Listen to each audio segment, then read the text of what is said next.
Kisah pasukan Gajah Mada gemetar saat mendapatkan serangan gaib dari Raja Dayak Patih Gumantar. Pada zaman kerajaan Majapahit, sosok legenda Gajah Mada sangat terkenal akan sumpah palapa. Dalam sumpahnya itu, sang patih bersumpah tidak akan menikmati palapa atau rempah-rempah yang diartikan kenikmatan duniawi sebelum menyatukan Nusantara. Dalam sumpahnya, Gajah Mada berhasil bersekutu dengan beberapa kerajaan, salah satunya yakni pasukan Dayak dari kerajaan Bangkuli Rajang atau Bahanapura dengan rajanya Patih Gumantar atau Arya Magat. Dalam kisah ini, Gajah Mada dibuat bergetar saat berhadapan dengan pasukan Dayak di Kalimantan Barat.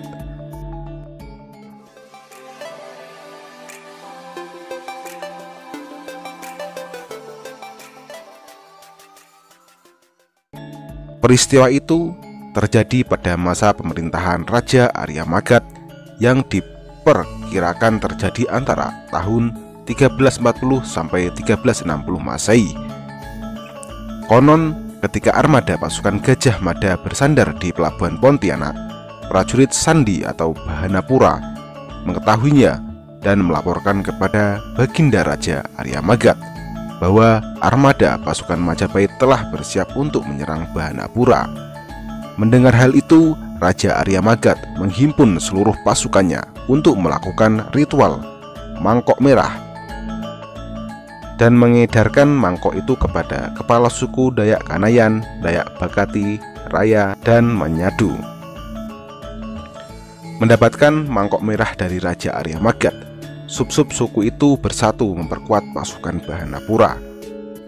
Begitu armada Majapahit mendarat melalui sungai Mempawah dan bergerak menuju kota, pasukan Gajah Mada mendapatkan serangan gaib.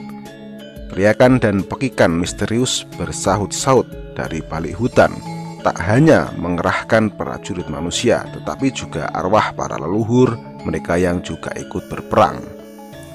Pasukan arwah itu disebutkan Kamang Tariun dan Kamang Layu. Kamang Tariun bertugas merasuki prajurit Dayak sehingga keberanian dan kemampuan tempurnya menjadi berlipat ganda.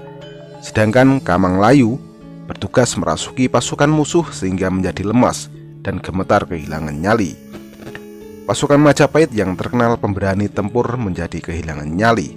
Banyak di antara mereka tiba-tiba pingsan secara misterius, sementara yang tersisa menjadi gemetar. Gajah Mada kebingungan menghadapi situasi itu. Meskipun dalam keadaan bingung, Gajah Mada tidak pernah panik. Dia mencoba berpikir tenang dan mencari siasat untuk bisa lepas dari cengkraman pasukan roh dari suku Dayak yang disebut Kamang Layu. Gajah Mada mengatakan kepada pasukan Hanabapura yang mengepungnya bahwa kedatangan ke Bahanapura bukan untuk berperang melainkan untuk mencari sekutu. Gajah Mada meminta izin untuk diperkenankan menghadap Raja Arya Magat. Setelah pasukan Gajah Mada itu disampaikan kepada Arya Magat, Raja Bahanapura itu mengizinkan kepada Gajah Mada untuk menemui dirinya. Ketika Gajah Mada menghadap Arya Magat, dia mengatakan bahwa kedatangannya bukan untuk berperang, melainkan untuk mencari sekutu dan menghadapi ancaman serangan dari Kekaisaran Mongol. Majapahit menghimpun seluruh kerajaan Nusantara bukan untuk mencari kekayaan, melainkan untuk menghimpun kekuatan dengan mengajak Arya Magat untuk menjadi sekutu Majapahit. Tujuannya adalah untuk bersama-sama menghadapi serangan dari pasukan Mongol jika datang sewaktu-waktu. Mendengar penjelasan dari Gajah Mada itu, akhirnya Raja Arya Magat setuju untuk bersekutu dengan Majapahit. Arya Magat memerintahkan para dukun untuk memulihkan pasukan Majapahit yang berada dalam cengkraman pasukan arwah Kamang Layu.